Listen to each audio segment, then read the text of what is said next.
today we're going to be talking about the new Lightroom AI update that allows you to select people, its features individually and automatically, the background, objects, everything made so easy and that you can synchronize across several images.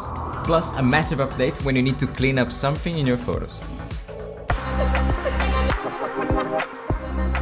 E aí, I'm Henry. In this channel I help with the tech tools to be creative. Today we're talking about Lightroom, more specifically the version 12 or the update from October 2022. So let's waste no time and just check what it can do. Okay, so first of all, let me show you where all these changes are located. So if you just press D, you're gonna go into the develop module and you're gonna see up here on the right that now you have this masking tool. And this is just going to open the masking tool that we had seen already in one of the recent updates. But now if you click create new mask, you have some options that weren't there before. And one of them is select people. So what it does is it creates a mask already for each person in the picture. And if you just hover the mouse over here, you're gonna be able to see that it's selecting the person on the picture and doing it quite well. So if you just click on the person, it's going to generate some additional masks here, pre-made masks. So now you have this list of all the features of the person. So you have face skin, body skin, eyebrows, eye sclera, iris and pupil, iris and pupil, lips, teeth, and hair. So now you can select which one do you want and just click on create mask. Or if you want to do more than one, you can create all of them and create a single mask with all of these features in one, or just click down here on create separate masks and it's going to create a separate mask for each one of its features. I'm just going to do this one as an example, and now you're going to be able to see up here in the list a mask for each of these things that you can treat separately. And as you could see, the selection is done very well. But this is a fairly easy image since it's very well lit and you can see all of the features of the person without any kind of obstruction. So let's try something a little bit more complicated. Now in this shot we have several different people with different lighting situations. There's people on the back, so let's just see what Lightroom can do in this case. And very quickly it already generated here the masks for each one of them. You can see all people, it also selects a little bit of the background. But let me remind you that this is just going to make your workflow much faster. If there's any kind of error in the mask, you can still remove the parts that you don't want and proceed like that. Now here it recognized 7 different people, so let's see each one. This was done fairly well.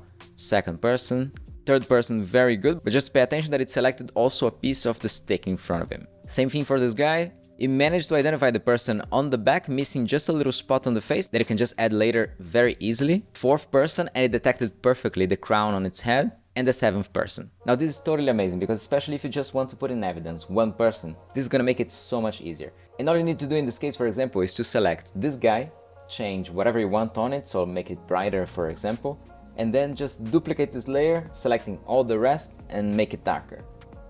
This is just one way to go about it, but there's millions of uses. So let's increase the challenge on Lightroom and see how well it does with someone wearing a mask or helmet. So first of all, the person selection was done very, very well. But now you're gonna see that the face is selected very well, but it also selects a little bit of the helmet, which you can delete later if you want. Body skin, it didn't understand at all because it's very complicated really. Eyebrows, it got only one. Eye sclera got very well. Iris and pupil, perfect. And lips, perfect also. So let me show you what you can do in this case in which it doesn't get it completely right. So I created the mask up here and now you see that there's a little bit of the helmet. But on the mask panel you have add and subtract. So what you could do here is you could go to subtract and just use a brush, for example. Now if you have auto mask selected over here and you don't go too strong about all the rest of the helmet, you can simply go deleting the green part very easily like this. Now in this case I'm just going to pump up the flow in the neck. Now whatever changes I make are gonna affect only his face properly, which makes it much easier to see him even behind that helmet. Subtle but much better. Good editing is in the details. Another very cool update is the object selection. Now when you click select objects, you're gonna have 2 different options up here. The first one on the left is if you need to do it with a very complicated background, and the one on the right is if it's a little bit easier. If you grab the one on the left, it's not really a masking tool. You're just going to select roughly what you want Lightroom to identify and select for you. So you're just going to roughly pass the mouse over everything that you wanted to select. So let's just do it like this, like kinda passing like this. You don't need to be very precise and just let it go. And it's gonna try its best to select just what you pointed out that you want. And let's try with the other tool, which is supposed to be with a little bit of a simpler background. I'm just going to draw a box around the whole car, and let's see if we can understand what it is. It missed a little bit of the helmet here. So what you can do in this case is add a secondary mask to this mask. And it can be just old school brushing, or you can just do again the same thing. So selecting objects, selecting that, and just coming over here and doing another square, but on the area that you want selected right now. And now it's selected also this part of the car. And you can just keep doing this until everything that you want is added to the same mask. So let me just try again here on the helmet and see if it can grab it, and yes, it did. So what I recommend you to do in this case is just to stack AI selections, and then when you reach the moment in which Lightroom is not managing to understand what you want to select, then go back to the normal brush and do it manually. Another very cool update is that now you can synchronize all your AI changes across a number of pictures. And this is especially interesting when you have similar kinds of pictures or more or less in the same environment that you want to change something specific, like for example the sky.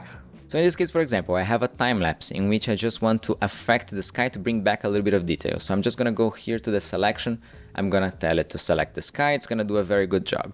I'm going to reduce the highlights a little bit and maybe just the overall exposure to make it a little bit more dramatic. And then before I would have to go through the same process on each one of its pictures.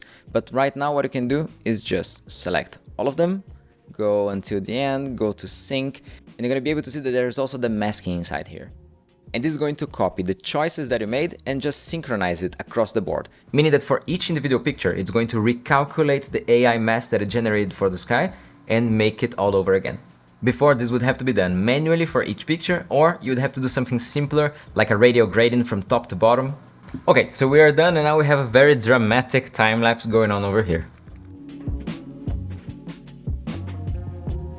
Now let's take a quick look at the healing tool, which is the object removal tool that you can access by clicking the healing icon over here, and I have three different options. One you know already, which is the clone stamp tool, which existed since always in Lightroom.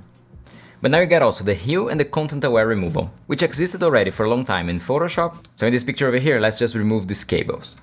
I'm going to select the content aware removal tool, just select size for it, the opacity, go back here into the picture. Let me make it 100%. I'm just gonna make, and Lightroom is just going to try to understand from where to get something to replace it, and it does a very, very good job without leaving a clear trace of what you had just done. So unless you want to do something much more complicated in Photoshop, you don't need to right click and go to edit in Photoshop anymore. You can just do these adjustments inside Lightroom. But apart from that, you're good to go already inside Lightroom. So let's get one example, edit completely, and see the before and after. Okay, so I'm just going to select this shot over here. We're just going to do some basic color editing, and boom. Okay, so now we are ready to do some more selective adjustments. I'm just going to go over to the masks over here, and it's going to try to identify the person, and in a couple of seconds, boom, it's done. Okay, perfect. I'm just going to click over here, and it's going to generate the individual masks for each of the features. I'm just going to click on all of them over here and create 5 separate masks. Create mask. And actually it numbers them instead of giving the names, so it's a little bit complicated to see, but you have to pass the mouse over and you're gonna be able to see the overlay for each one of them. Face, done. And I'm just going to make his face a little bit brighter. For mask number 2, we got the rest of the body. Let's make it also a little bit brighter. Some of the face masks. So let's go here. This is the eye sclera. I'm gonna make it a little bit brighter like this. And finally the mouth, just a little bit more. Now I'm gonna create another mask and I'm gonna try to select just the background. And now you can see that the subject itself, it understood that it is this person here, but it didn't add all the flags and everything that he's carrying. So what I'm gonna do is I'm just going to subtract and I'm gonna choose objects. And in this case, I'm just going to use this simple one over here and I'm gonna hope that Lightroom is going to understand what the flags are. And yes, it did perfectly. So I'm just going to continue doing it and I'm going to subtract more objects and I'm going to try to delete also the end of the spare here. And perfect, it also did it, no problems. Subtract object again. Let's try to subtract everything until down here to see if we can get the whole pole. Oh yes, we did it. Perfect. So now we got a selection only of the background itself. And the thing that really bothers me on the background are the colors of people really calling a lot of attention. So I'm just going to try to desaturate it a little bit so that it calls a little bit less attention, especially the girl in pink over there. So not too much, but a little bit. Yes. Okay, much better. And I'm gonna try to reduce a little bit of the sharpness, also make it a little bit more out of focus than it was before. Okay, look, there's a lot of difference already over here. I can reduce also a little bit of the texture, a little bit of the clarity. Okay, it's looking pretty good. Let's reduce also a little bit of the exposure, just a tiny bit, like this. Okay, let's just see the before and after right now. And you can see the massive difference, how much more this guy pops in our image in comparison to this image over here, in which everything is much more confusing. Now, after doing all these changes in the background, if you want to change just the subject itself, now that it's selected, the person plus the flags, instead of doing the whole process all over again, you can just get the same mask, but inverted. You can just come up here and go to the mask in which we selected the background, come up to the 3 dots and just go duplicate and invert mask. And what is it going to do is that now we got the perfect selection of the person plus the flags. So we darken the background a little bit, so we can even accentuate it a little bit more by making the foreground even a little bit brighter than it was in the beginning. And you can see how much more the guy and the flags pops in this image in comparison to what we had before. And we did all this complicated masking very quickly. If you wanted to be even more precise, you could take a couple of minutes more and just select all the other parts of the image and tweak it according to your taste.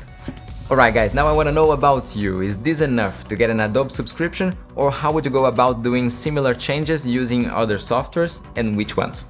As usual, thanks a lot for watching. Follow me on Instagram and Twitter to see a little bit of the backstage of the production of these videos, and I'll see you in the next one. Ciao! Okay, so now you've edited some really cool shots using Lightroom's newest update. But now you have to deliver them to your clients, so just don't use Dropbox or Google Drive.